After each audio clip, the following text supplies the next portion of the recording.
In this one, we're going to have a look at some more HTTP stuff, and we're going to have a look at methods and how you can check the HTTP method on the request. So when I talk about HTTP methods, what am I talking about? Well, I'm talking about the verbs, things like get, post, delete, put, patch, which tells the server what kind of request you are making. And so, like I say, we're going to retrieve the method off of the request, and we're going to use it to decide to branch and decide what we're going to do with the incoming request. In addition to that, we'll also have a look at some handy constants on the HTTP package, which you can use for specifying the request type. Let's have a look. Okay, so first a quick refresher on HTTP methods if it's fairly new to you. So we can, like I say, we can access the method off of the request, and the method will be a string such as get, post, put, delete. Get for retrieving data, post for creating data, put for updating, and delete obviously for deleting. Okay, so here I've done what we've done in previous lessons. I'm declaring a route, which will be just like a base endpoint. We're using the handle func, and we are using a anonymous function as the handler for handling that route. And so you'll notice there's nothing there at the moment to tell us what kind of request we're making. What if we wanted to make a get request to this endpoint and also a post request to this endpoint? And so we can actually check what kind of request is being made, what the method is of the request itself. So if the request method is get, we'll do something, and if it's post, we'll do something else, and if it's neither of those, we'll perform some kind of default action. So here we can say if request method, and as you can see, that is a string value on the request. So when you send a request into this server, this request struct is built. Go will build this for you, and it will set values such as the actual method. So it's able to see the incoming request, see what method was used to send the request, and grab that value. So if r.Method equals, and remember I said I'm going to talk about some constants. So on the HTTP package, there's a bunch of handy constants which each represent all the different types of methods. So here we want method get. We're checking if the method is method get. If we go and look at that, it's just a string value for get.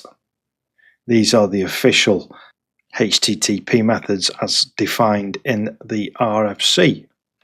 So if we're dealing with a get, let's just print our message saying that we're dealing with a get request and then return, so we won't go any further. This will get printed to the browser. All right, what if we are dealing with a post?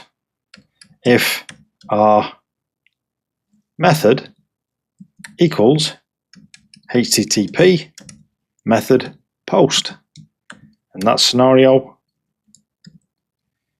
we will just say post request received. If it's neither of those things, we can send an error. To send a HTTP error, we say http error. We need the response writer. We need to know what the error is. So here we'll say method not allowed, and we need a code. So http status, and these are also constants. And we want this one, status method not allowed. And you'll see that that defaults to 405. Okay, so we're going to receive an incoming request to the server. We're going to check that request, see what the method is. If it is get, we'll send back a message recognizing it. If it is post, we will send a message recognizing that. If it's neither of those things, we're just going to say method not allowed and send back a code to say method not allowed. Okay, now in this example, really it's just for demonstration purposes. A lot of the time in real production code, you'll have separate handlers for get and post rather than handling them in the same handler. And I'll show you how you can do that in Go in a later lesson. But this lesson's all really about showing you that you can get the method off of the request, and also showing you some of these handy constants. All right, one thing I forgot to do here is the listen and serve. http listen and serve. We'll go with port 8080 as per usual, and nil for the handler. We're just going to use the default servmux. All right, let's go and start this up. The server is running. When we visit that in the browser, so by default, your browser, whenever you try and get a web page or anything like that, you are sending a GET request to the server. When you submit a form, for example, to register on a website, then you're submitting some of your details, and that will send a POST request. We've not created a form here. I didn't want to get into all of that messy side business. So what we can do is we can send a POST request using curl. So I've opened another terminal tab here. We need to leave that one running. I've opened a separate one. We'll make a POST request, and it sends back POST request received. How about if I sent a put? What do we expect to see here? Method not allowed. If we want to see the status code as well, we can use the -v for verbose. Let's try that. Okay, and so there we get a little bit more information, and it tells us that the status code is 405. Okay, so hopefully you've got a pretty good understanding of that and how we get the method type off of the request. Now it's time for a challenge, which we do a fairly similar thing, except this time using a switch block. So write a program that starts a HTTP server on port 8080, register a handler for submit, and use a switch statement on the r.Method. So remember the lesson we did on switch statements quite a while back. You might want to refresh your memory by having a look at that. But if you have learned switch statements, use one here. So it fits the pattern. And then return a message for get, return a different message for post, and return a 405 status code like we just did there for all other methods. Then test your server using both a browser and curl. I'm sure you can do this. Pause me now and give that a go. Okay, so I'm going to leave listen and serve there, but I will clear out this, or I'll clear out the internals actually. So we want an endpoint called submit. So like I say, a lot of times in real projects and in production, you'll have a different handler and routes for post and get. Okay, so I have an endpoint called submit. Now we've said that we want a switch block for the method. So here what I'm going to do is switch. The expression will be the method, r.Method. So that is what we are checking. And then inside the switch block, we need to define our cases. So if the method is get, i.e. http method get, then we want to do one thing. So the syntax is colon. Go on another line, and we'll just print out that this is the submit page. So f print line, we need the writer and the message. So here we're going to say submit page. So this is what you should see when you visit in the browser.